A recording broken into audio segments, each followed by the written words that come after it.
वडोदरा शहर के मांजलपुर इलाके से एक घटना सामने आई है जिसने सभी को हिलाकर रख दिया है। दरअसल श्वान के मुद्दे को लेकर एक शख्स की ओर से महिला को बेरहमी से पीटा गया है, ऐसे आरोप परिवार की ओर से लगाए जा रहे हैं।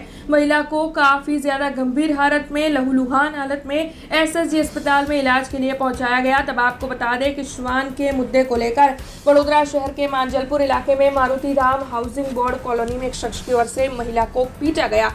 इस शख्स की ओर से महिला को काफी बुरी तरीके से पीटा गया है, ऐसे आरोप परिवार की ओर से लगाए जा रहे हैं।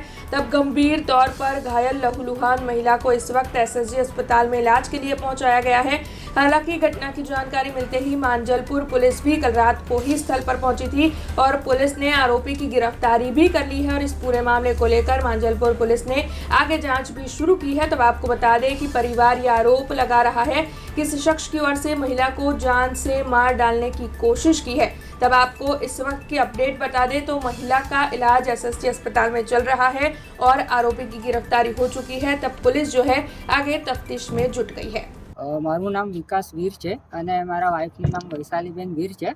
અમારા બે મકાન છોડીને એક દીપરાજસિંહ ચૌહાણ કરીને એક વ્યક્તિ રહે છે, જે રોજે એનો કૂતરો જે છે જે હડકાયેલો થઈ ગયું છે, જે બધા છોકરાઓને કહીડે છે અને અવારનવાર એ જ્યારે પણ ત્યાંથી લઈને જાય તો અમારા ઘરના આંગણે એ સંડાસને એવું બધું કરાવે છે, જેથી ગંદવાડો થાય છે અને ત્યાં નાના નાના બાળકો રમતા હોય છે।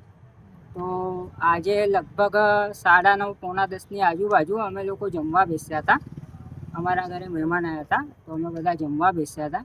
એટલામાં દીપરાજસિંહ ચૌહાણ ત્યાંથી પસાર થતા હતા અને ત્યાં એમનો જે કૂતરો હતો તો એમને ત્યાં સંડાસ કરાવવા માટે રોકી રાખ્યો અને ઘણી એવી વારથી ત્યાં એ લોકો ઊભા જ હતા, એટલે સંડાસ જ કરાવતા હતા।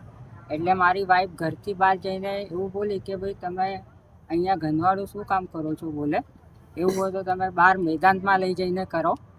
તો જેથી પહેલાં ભાઈ અચાનક ઉશ્કેરાઈ ગયા અને તરત જ એમના ઘરે જઈને બેટ અને સ્ટમ્પ લઈને આવ્યા અને એમને જાનથી મારી નાખવાનો પ્રયત્ન કરેલ છે।